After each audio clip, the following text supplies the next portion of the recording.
Good evening, gospel revolutionaries around the entire planet. Welcome. And we are looking very much forward to sharing this teaching with you. And guess where it's going to be coming from?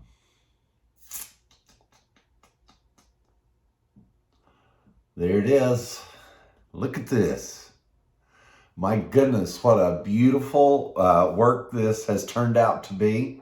Daniel gets the credit for laying all of this out. It has been an incredible labor of love, and we here in the Gospel Revolution are very pleased to present this to you. We'll be letting you know how to purchase these.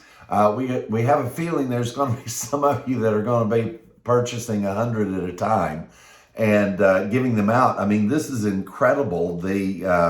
You get the entire book of 1 Corinthians in 4 chapters. And you'll see why that works so well once you get into it.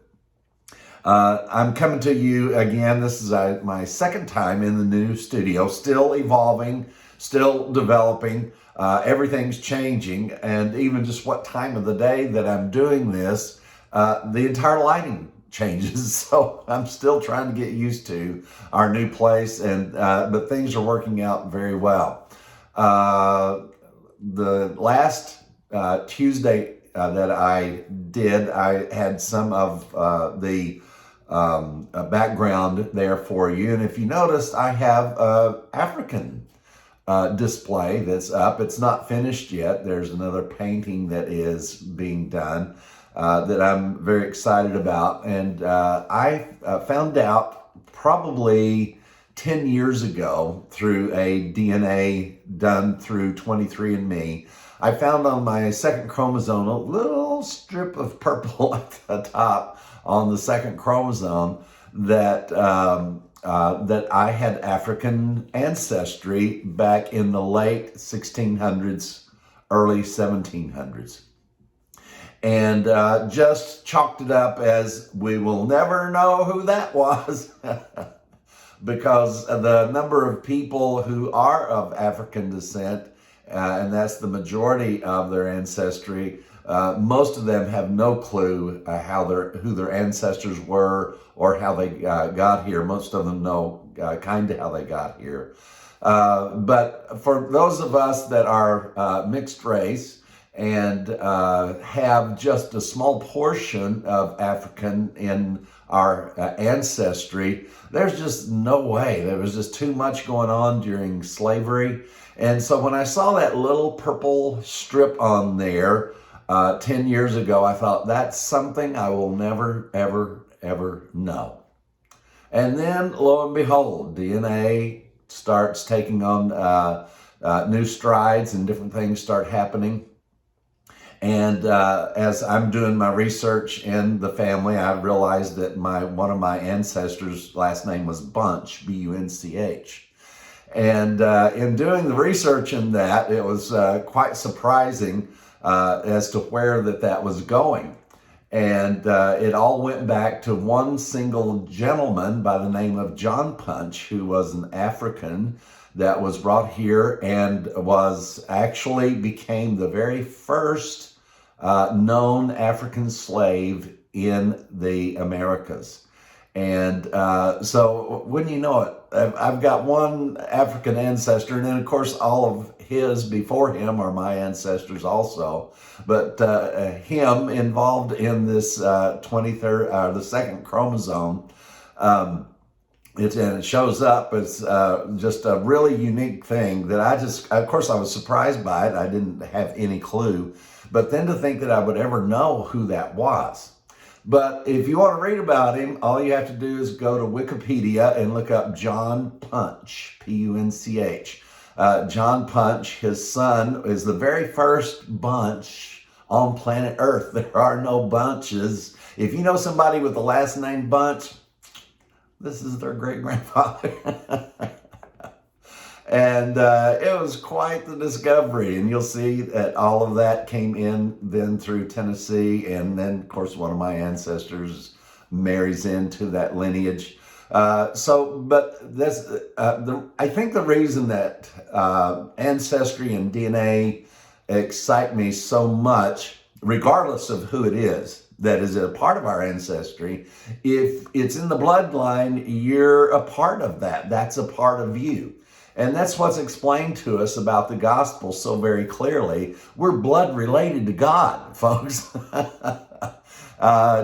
Even more surely than John Punch as my 9th great-grandfather, God is the father of us all. He didn't become the father of anybody on earth until Christ. Jesus Christ was the first begotten of the Father, the firstborn. Yes, he was the father of all in creation, but to be the father of someone who is born, this is a whole different ballgame. People get that all so confused, and it really is not that confusing or complex of a situation. Everybody knows that if somebody creates something, they are the father of that. They are the father of medicine. They're the father of space travel. They're the father of this and that. So by creation rights, God is the father and was the father of all. But by birthright, the very first Son of God was, I'm just getting all excited telling you about this. The very first Son of God was Jesus Christ. There was no one begotten by God. He was the first begotten. It says that. I really can say that and try to keep a straight face, but I can't because I get so excited when I start thinking about the implications of this. And that's why this issue of ancestry and DNA and things like that get me really involved, is because that's one of the things about physics, as we keep throwing that at you about physics. And this is the physics of DNA that causes us to understand about our DNA connection to God himself. And that we are not just connected to God, we have become his very existence in the earth. So we also have at times a bit of traffic noise outside, but not very often. You just know they do it while it's on here. Anyway, so these things are very powerful to be understood. Please understand. When I first started teaching on this, people got upset with me by saying that God was not a father before Jesus Christ. But you see, they rejected it out of hand, and these were people in the more mystic side of things. And even Christians didn't understand because they've never stopped to delineate the difference between the firstborn of a DNA line, a bloodline, and a creation line. Yes, and again, I'm going to say it again because it gets muddied for some reason. God is and was the father of all of creation, but he's the father of the earth. He's the father of everything living. He's the father of the moon. He's the father of the sun. He's the father of the stars. But Jesus Christ was his first begotten, and then you and the rest of the entire human race, everybody that was born after Christ, is simply born into God and born into Christ and Christ in us. And there it goes, just tasting so good again. So I hope that little analogy works for you. The issue of this, and again, it's just physics. And I think that one of the things that we're going to be going into more and more is some of the aspects of physics, because physics is what causes the gospel to actually be able to be the truth that it is. It literally is one of the most amazing things. It is the most amazing thing ever on planet Earth. In this translation of the 1 Corinthians, I'm telling you, this is absolutely beautiful. We are so thrilled to have this published.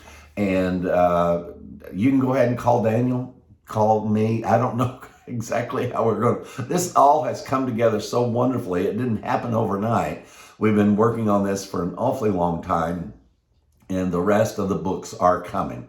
And this on Friday, I want you to listen to that Powercast with Daniel and I very closely, because we go into quite a bit of detail as to exactly how this particular thing is going to progress from now on. So I'm not going to go into that at this moment, but I am going to read from here in chapter 2 of 1 Corinthians, the Religion-Free Bible, published by Mike Williams Ministries and the Gospel Revolution.